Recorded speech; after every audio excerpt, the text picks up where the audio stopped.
Hello there, kumusta po kayo? Yan, nandito ako ngayon sa mahangin, ano?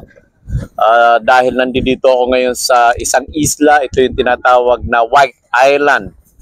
Ito ay sa pagitan ng Iling Island, Ambulong, and mainland San Jose. Dito sa makikita niyo yan.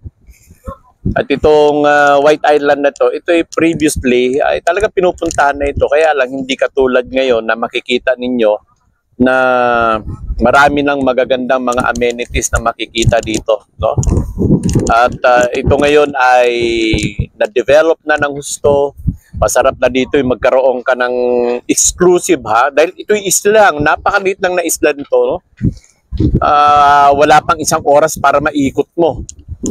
Ang maganda dito ay magdaos ng mga team building. Yan, seminars, ano? Pwede rin dito, no? At pwede din dito siyempre relaxing kung gusto mong tumakas sa magulong mundo ng lungsod. Ay dito ka, pumunta ka dito. Relaxing talaga. Maraming mga cottages na tayo pwedeng umupo at ikaw ay mag-relax, no? Stress-free ka nga, no?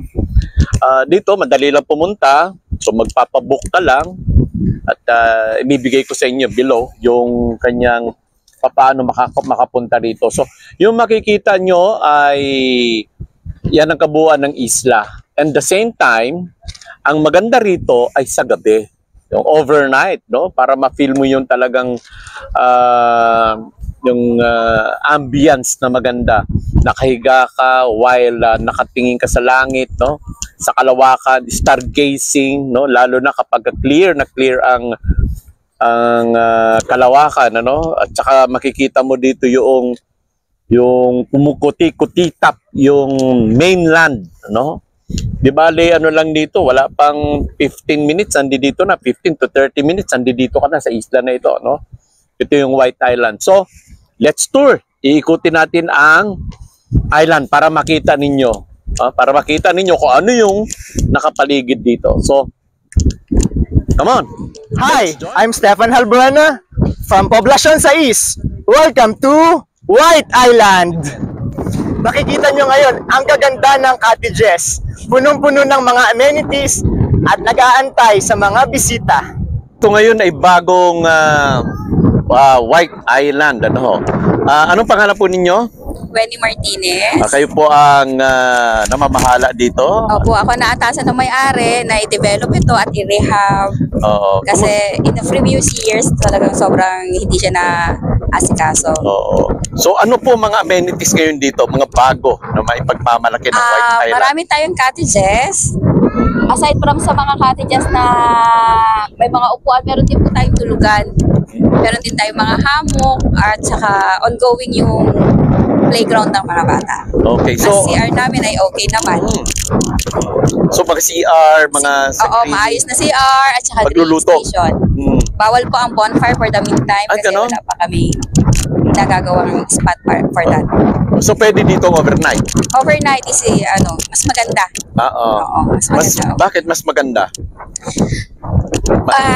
Yung init, syempre iniwasan natin at saka yung lamig, ma-experience mo yung lamig na walang aircon pero parang naka-aircon ka.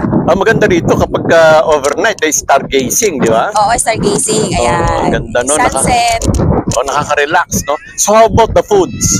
Yung food, pre-ordered kami. Kung may gusto kayong food, i-pre-order nyo yun. Kasi limited talaga pa yung namin ngayon dito. Pwede kayo magdala ng mga food nyo at lutuin sa grilling station. Meron mga corkage? Wala na, hindi na ako nag-ano ng corkage. So, magkano ang entrance dito? Ang environmental fee during weekend, How do you call it? Environmental fee. Para sa aking mga tagalinis yun, sa aking mga bantay, yan ay 100 pesos during weekend, holidays, and overnight. So yung mga cottages? Cottages, nagre-range siya ng 500, may 800 yung pwede mong tulugan. Meron siyang, yung pinakamalaki ko, yung Eliseo, yun yung 2.5 siya, 24 hours, may hammock na, may free water ka, Oo. At saka may tap water kang Pambanlaw. Aba, talagang maganda, no? Talagang ano. So, ito ay open. Everyday to open. Everyday. Paano ako, halimbawa, paano ako mag-book? Paano ako makakapunta May dito? page po kami na social media na ang admin na yung sister ko. So kung hindi nyo man ako ma-reach doon sa number ko, mag-message lang kayo doon. Oo. For now kasi inaano pa namin yung 5:30 AM for the sunrise, maabutan yung sunrise dito. Ang out nyo po ay 4 PM. Ihahatid po kayo. Then yung out nyo ng 4 PM, ang pipick upin po nila yung mag-overnight. So, Okay, so ulitin natin ya. 5 o'clock in the morning, 5:30 5:30, saan sila mag-aabang? sa Seabreeze. Yun yung mga Seabreeze. joiner na 100 pesos balikan. Ayun na yun. So, Out sila ng 4 PM. okay, nasa iyo ang pagkakataon para sa invitation sa kanila. Sana mapuntahan niyo po ang bagong White Island ngayon na nalinis po namin at nilagyan po namin ng mga cottages. Welcome po naman lahat. Kaya lang, siguro kung may makikita pa kayong mga kulang, pwede naman po kaming nag-accept kami ng mga yung mga ideas nyo, saka yung mga Open sa suggestion and comments. Oo. Kung meron po kayo nakikita For improvement. magkulang. Oo. At For saka improvement. yung mga suggestion nga na maglalagay po kami dun sa registration ng box para makapag-iwan po kayo ng mga comment. Okay. So, thank you. Okay po.